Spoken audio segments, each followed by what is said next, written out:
1.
Thank you.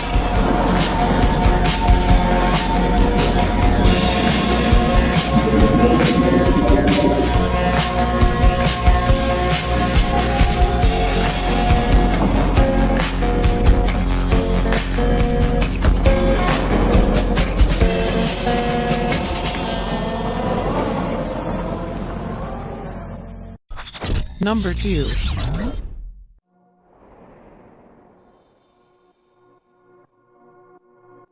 Volvo Cars user interface Census is ready to take the center stage in the groundbreaking Drive Me project that will put 100 self-driving Volvos on public roads around Gothenburg in 2017.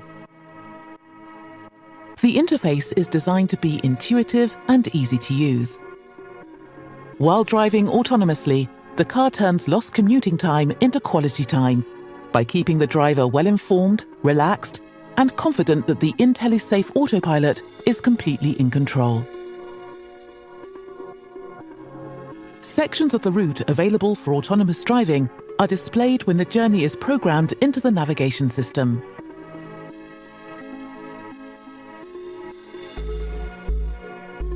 When entering the road approved for autonomous driving, the car signals that the autopilot is available. Lights on the steering wheel paddles start flashing. Once the two green bars in the center meet, the paddle lights shift to green and the autopilot confirms that the driving and the supervision is delegated to the car.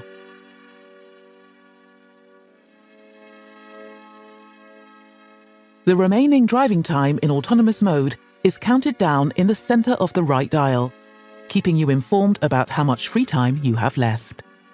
Functions not available during active driving are now available to use. The autopilot monitors a complete 360-degree view of the surroundings and tells the driver about what's happening in the traffic environment, such as a smooth overtaking of a slower vehicle. When autonomous driving is no longer available, the driver is requested to take back the control and continue the journey. A countdown is displayed. If the driver, for any reason, doesn't use the paddles to regain control, the car will bring itself to a safe stop.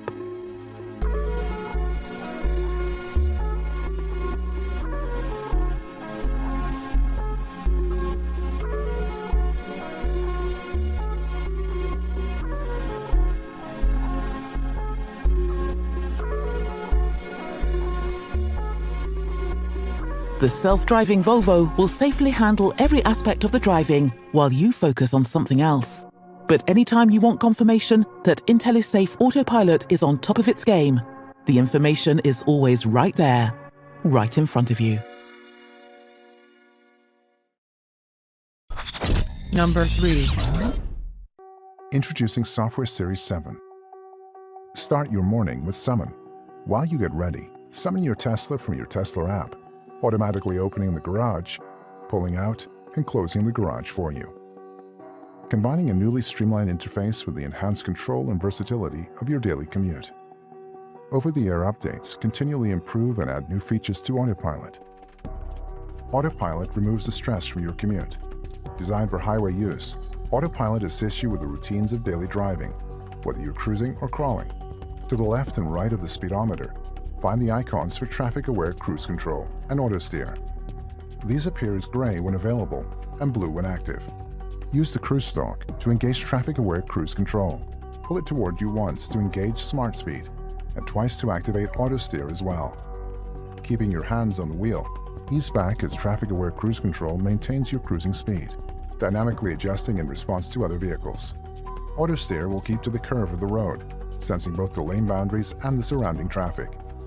If you wish to change lanes, check for space and signal as usual. This triggers auto lane change, which will merge you safely into the desired lane. To disengage Autopilot, push the button on the outside of the cruise stalk, push the stalk forward, or press the brake. Auto steer can be deactivated without affecting traffic-aware cruise control by turning the wheel a few degrees. Please remember that these features are meant only for highway use. Keep your hands on the wheel at all times and stay alert. Auto Park completes a suite of Autopilot features. As you drive past an open spot, pull about one car length ahead and come to a complete stop. Model S will scan the space and display a P on your instrument cluster. Signal and shift to reverse. Press Start and Auto Park will initiate, guiding you perfectly into position.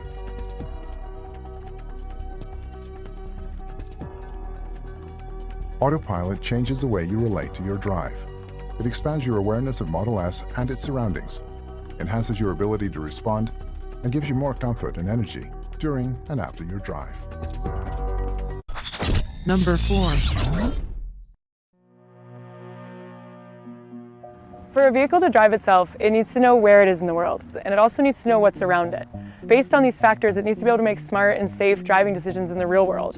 And once you get in the car, you start to get a real feel for the way the technology works and what it's like in real driving situations. So there are a few things that have to happen before the car can safely drive itself.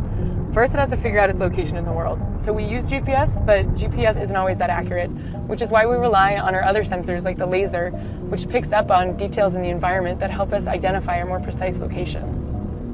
So think of the sensors as the car's eyes and ears, but with eyes that can see far off into the distance and 360 degrees around the car. And the great thing about having all these sensors is that they can talk to each other and get cross-checked information about the environment. So while we take in a ton of information using our sensors, it's our software that really processes all of this and differentiates between objects. All these objects are visible on the laptop that the safety drivers use while testing the vehicles. Based on what the vehicle senses and processes, these objects will be represented by different colored boxes. Cyclists will be red, pedestrians yellow, and the vehicles will appear as either green or pink. These boxes demonstrate the processing that takes place within the software. And think about the complexity here.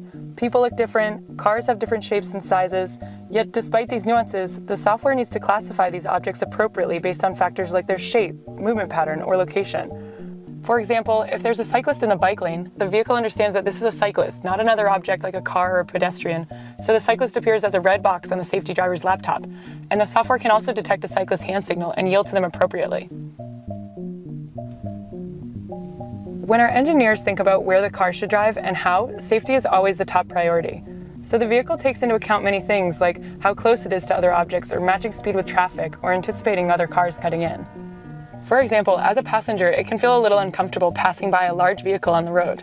Our engineers have taught the software to detect the large vehicles, and the laptop shows them as larger boxes on the screen. As our vehicle passes by a large truck, it will actually keep to the farther side of the lane and give ourselves a little bit more space. We've also taught the vehicle to recognize and navigate through construction zones. The vehicle sensors can spot the orange signs and cones early to alert the car of any lane blockage ahead, and then we can change lanes safely. Another thing that's really important is for the vehicle to drive in a naturalistic way, because when it's natural and the car abides by social norms on the road, it's also safer. For example, at four-way stops, people typically rely on eye contact to communicate whose turn it is. And in our case, the vehicle inches forward into the intersection to indicate its intent. So my role as a safety driver is first and foremost to keep the car, myself, and everyone around me safe. And in addition to keeping the car safe, I also provide detailed feedback to developers and let them know the car does anything that maybe I wouldn't have done personally. Maybe the car wasn't assertive enough in a lane change or wasn't fast enough at a green light. We provide the detailed feedback so they can fine-tune the whole driving experience. By getting out there and driving in the real world, we're getting a better understanding of what exactly it's going to take to improve the safety and comfort and ease of transportation. And that's really what our project's all about.